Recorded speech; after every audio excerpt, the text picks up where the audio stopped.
Hello बच्चों, स्वस्थ हैं, अच्छे हैं, ऐसी हम ईश्वर से कामना करते हैं। बच्चों, आज हम आपकी संस्कृत पाठ्यपुस्तक का तीसरा पाठ स्वावलंबनम इसको पढ़ेंगे। तो सबसे पहले हम इस पाठ में ये जान लें कि इस पाठ में हम क्या पढ़ेंगे। स्वावलंबनम शब्द का अर्थ क्या है। तो बच्चों, स्वावलंबनम का अर्थ है आत्मनिर्भर बनना, आत्मनिर्भर होना, अपना काम स्वयं करने की प्रेरणा जो हमारे अंदर पैदा होती है वही हमको स्वावलंबन बनाती है। हम स्वावलंबी कैसे बने, स्वावलंबी व्यक्ति की क्या पहचान है, स्वावलंबी व्यक्ति कैसे कार्य करता है, इस बात की हम इस पाठ में चर्चा करेंगे। बच्चों, जैसा इस कहानी को हम शुरू करते हैं, कृष्णमूर्ति ही श्रीकंठश्च, कृष्णमूर्ति और श्रीकंठ मित्रे आस्ताम, ये दोनों मित्र थे। कृष्णमूर्ति और श्रीकंठ ये दोनों मित्र थे। श्रीकंठस्य पिता समृद्ध आसीत, श्रीकंठ के पिता समृद्ध, समृद्ध मतलब धनी, आसीत मतलब थे। श्रीकंठ के पिता समृद्ध थे अर्थात धनी थे। अतः तस्य भवने सर्व विधानि सुख साधनानि आसन, इसलिए तस्य भवने, तस्य मतलब उसके अर्थात श्रीकंठ के भवने, भवन में सर्व विधानी सब प्रकार की सुख साधनानि, सुखों के साधन, आसन माने थे। इसलिए श्रीकंठ के भवन में अर्थात उसके घर में सभी प्रकार की सुख सुविधाओं के साधन उपस्थित थे।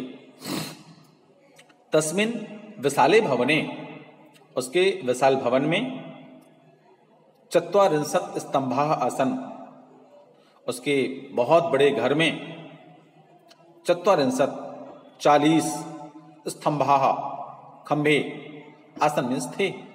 उसके घर में जो विशाल घर था उस विशाल घर में 40 खंभे थे। तस्य, उनमें 18 प्रकोष्ठेषु, उस घर में या उसके घर में 18 मतलब 18 प्रकोष्ठेषु कमरे, 50 गवाक्षाः, और उन 18 कमरों में 50 खिड़कियां लगी थीं। 44 द्वाराणि, उन 18 कमरों में 44 द्वार थे।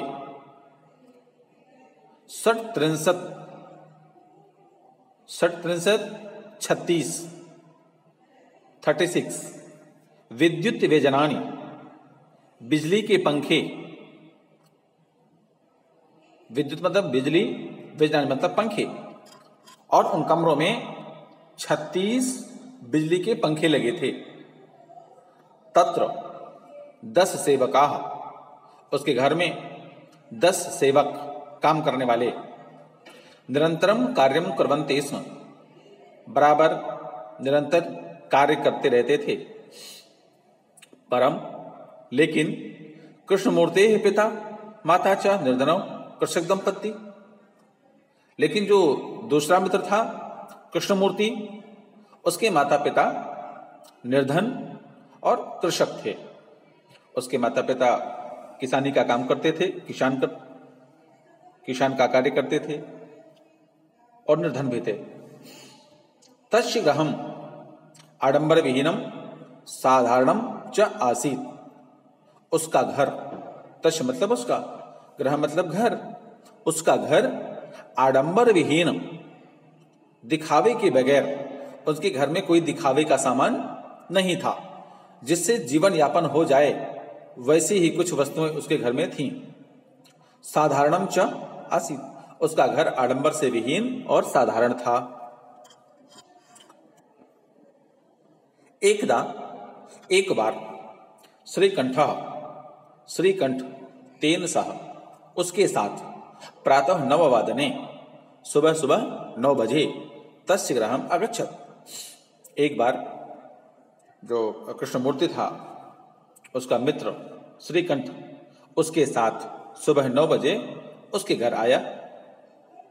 तत्र, उसके घर में कृष्णमूर्ति के तस्य माता पिता, उसके माता और पिता स्वशक्त्या, अपनी शक्ति के अनुसार, जितनी उनकी क्षमता थी, जितनी उनकी शक्ति थी, उस शक्ति के अनुसार श्रीकंठस्य आतिथ्यम अकुर्वन्, श्रीकंठ का आतिथ्य किया। आतिथ्य मतलब स्वागत किया। एतद् दृष्ट्वा, यह देख करके, श्रीकंठः अकथयत्, श्रीकंठ बोला अपने मित्र से, कृष्णमूर्ति से उसने कहा, मित्र, संबोधन किया, मित्र, अहम भवताम सत्कारेण संतुष्टो अस्मि।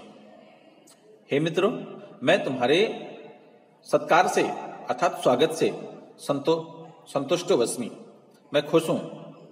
केवलम इदम एव मम दुःखः, केवल एक मेरे मन में दुख है। कौन सा दुख है? यत्, कि तव गृहे, तुम्हारे घर में, एको अपि भृत्यः नास्ति, तुम्हारे घर में एक भी नौकर नहीं है। मम सत्काराय, मेरे सत्कार के लिए, भवताम बहु कष्टम जातम, मेरे स्वागत के लिए, भवताम, आप लोगों को, तुमको, तुम्हारे माता और पिता को, बहु कष्टम जातम, बहुत कष्ट हुआ है। मम गृहे तु बहवः कर्मकराः सन्ति, मेरे घर में तो बहवः कर्मकराः, बहुत सारे नौकर, बहुत सारे काम करने वाले लोग, सन्ति मतलब हैं, मेरे घर में तो बहुत सारे काम करने वाले लोग हैं, लेकिन तुम्हारे घर में एक भी नहीं है। तदा, उसकी ये बातें सुन करके कृष्णमूर्ति अवदत्, कृष्णमूर्ति ने कहा, फिर संबोधन किया, कहा, मित्रों, ममापि अष्टौ कर्मकराः सन्ति, ममापि, मेरे पास भी, अष्टौ, 8 कर्मकराः सन्ति, मेरे पास भी 8 काम करने वाले लोग हैं। अब तो श्रीकंठ को अचंभा हुआ कि मेरे पास तो कोई नहीं नौकर दिख रहा, इसके पास नौकर है तो कहां है, ये सारे काम तो स्वयं कर रहा है। तो कृष्णमूर्ति ने कहा, वो जो 8 नौकर हैं मेरे, ते चा, वे कौन कौन हैं?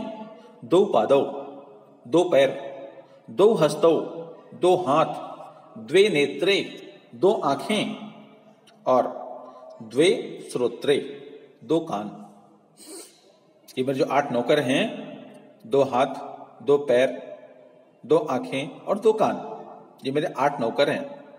एते प्रतिक्षणम मम सहायकाः, ये सब हर एक क्षण मेरी सहायता करते हैं, मैं इनकी सहायता के बिना कुछ भी कार्य नहीं कर सकता।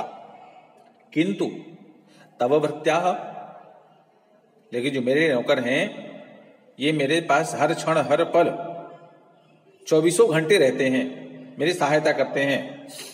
लेकिन तव भृत्याः, जो तुम्हारे नौकर हैं, तुम्हारे जो सेवक हैं, सदैव सर्वत्र च उपस्थिताः भवितुं न शक्नुवन्ति, लेकिन मेरे भाई, तुम्हारे जो सेवक हैं, सदैव, हर समय, सर्वत्र और हर जगह, उपस्थिताः भवितुम, उपस्थित होने में, न शक्नुवन्ति, सक्षम नहीं हैं। लेकिन मित्रों, तुम्हारे जो नौकर हैं, 10 नौकर, हर समय, हर पल, हर क्षण तुम्हारे पास उपस्थित नहीं रह सकते। तुम तो स्वकार्याय, अपने कार्य को पूरा करने के लिए, भृत्याधीनः, भृत्य अधीनः, अपने नौकरों के अधीन हो।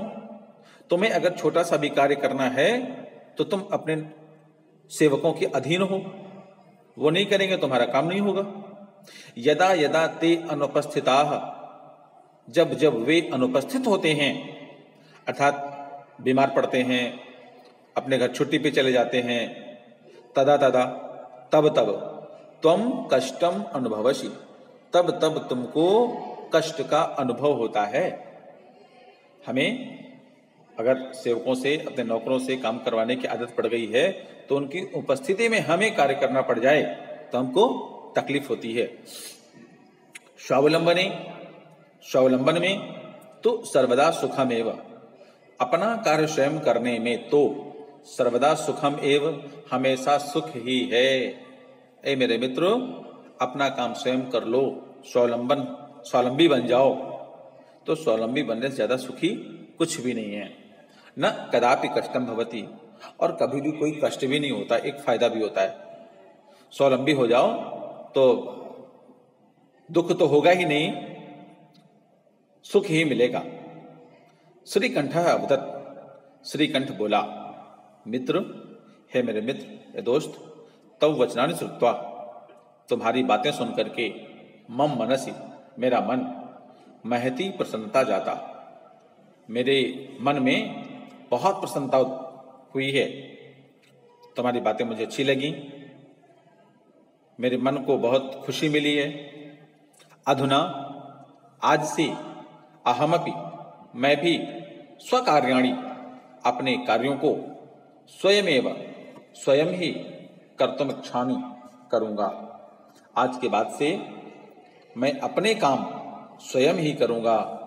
भवतु 12:30 इदम सांप्रतम गृहं चलामि। भवतु, इस समय 12:30 12:30 बज गया है, समय हो गया है। सांप्रतम गृहं चलामि, अब मैं अपने घर जाता हूं। और इस प्रकार श्रीकंठ और उसके मित्र के साथ जो बात हुई, उन बातों को खत्म करके श्रीकंठ अपने घर चला जाता है। और यहीं ये छोटी सी कहानी समाप्त होती है। बच्चों, आगे इस पाठ में, जो इस पाठ के अभ्यास प्रश्न हैं, इन प्रश्नों को आपको, इन प्रश्नों के उत्तर लिखने हैं। उत्तर लिखने की कोशिश करिएगा। इनमें इनको घड़े हैं, फल हैं, ये गेंदे हैं, मोमबत्तियां हैं, पत्तियां हैं और कैंची हैं, इनकी काउंटिंग करके इनकी गिनती करना है और उनकी संस्कृत में गिनती लिखनी है। ये बॉक्स के अंदर जो गिनती लिखी हुई हैं, इनकी जो नंबर्स में गिनती लिखी है, इनको शब्दों में इनको लिखना है।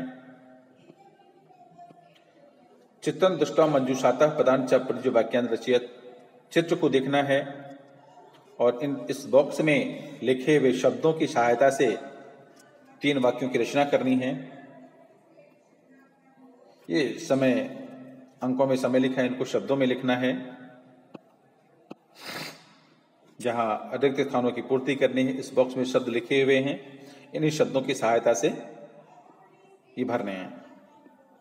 ठीक है। अगर इस पूरी अभ्यास प्रश्न को हल करने में आपको कोई समस्या होती है तो आप हमको ग्रुप के माध्यम से मुझको सूचित करिएगा, मुझको मैसेज करिएगा और मैं आपकी जो भी डाउट्स होंगे उनको पूरा करने की कोशिश करूंगा। धन्यवाद।